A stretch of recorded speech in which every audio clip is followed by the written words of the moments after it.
Oh,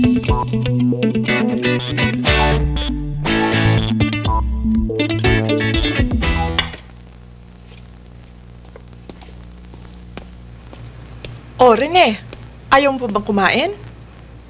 Hindi pa ako nagugutom, Mami.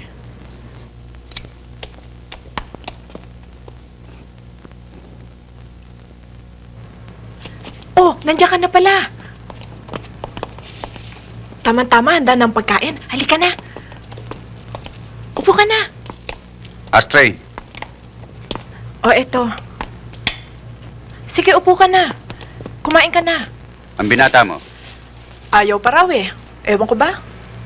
Malalim ang iniisip eh. Esther? Po?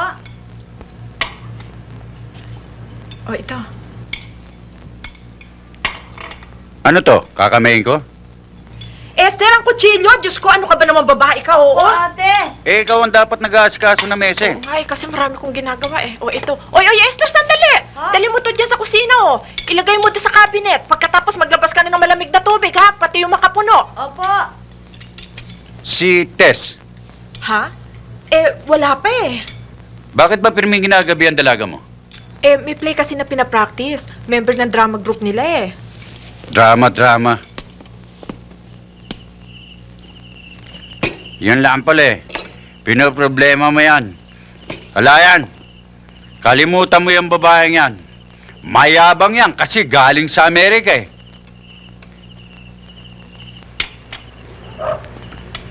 Wala na pala tayong beer dito, anak eh. Josie! Oh! Josie! Oh!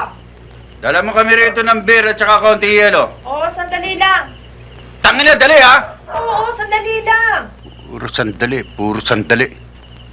Paano ba naman, Dad eh? Napahiya ako sa sinabi niya. Ano? Napahiya? Aba anak, yung gandang lalaki mong yan, napahiya ka ng gano'n na lang? Eto tatandaan mo, anak. Huwag kang patatalo sa babae. Yan, yung nanay mo, si Josie. Pinikot lang ako niyan, Pikot!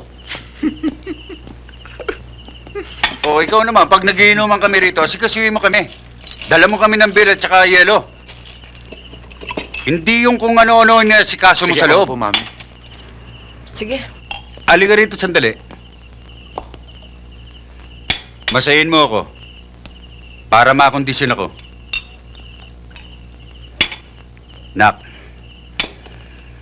ikaw sayang ka. Sayang ang gandang lalaki mo. Magtapos ka lang ng pag-aaral.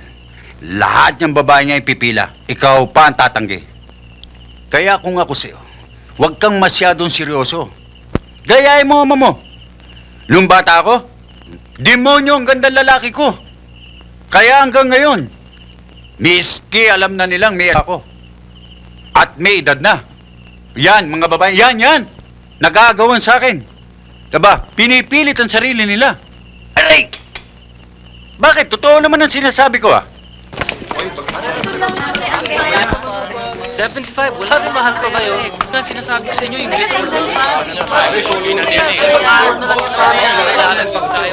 ikaw para sa Pinatatawag ko kay ni Ma'am sa opisina.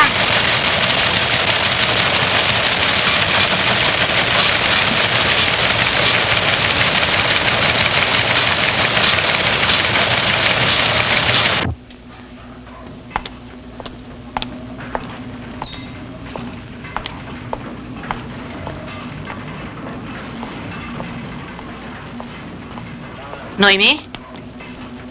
Si Edmond, ang anak ni Don Fermin. Kumusta ka? Hi. Kamukha-kamukha si Don Fermin. Masipag yan at intelihente. Siya katukatulong ng kanyang papa sa negosyo. Oye, Ruth. Alam ba kung sino nakita ko kahapon? Sino ho? Si Noli. Meron na silang tiyenta dyan sa Calle Vasquez. Ha, tiene buena suerte. Maganda kanilang tindahan. At lumalago.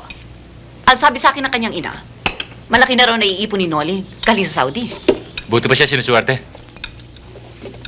Bago ko makalimutan, Noemi, may handaan mamaya kay Don Fermin. Imbitado tayong dalawa ni Edmond. Bakit pati ako? Eh, ba, ano masama noon? Malay ko, baka may interesa yung tao, kaya sinama ka sa imbitasyon. No está mal. Mama naman. No discutes. Sumama ka na at kumpleaños na matanda. Kawawa naman at may sakit. Tandaan mo, si Don Fermin ay isa sa pinakamatagal na kliyente ng imprenta.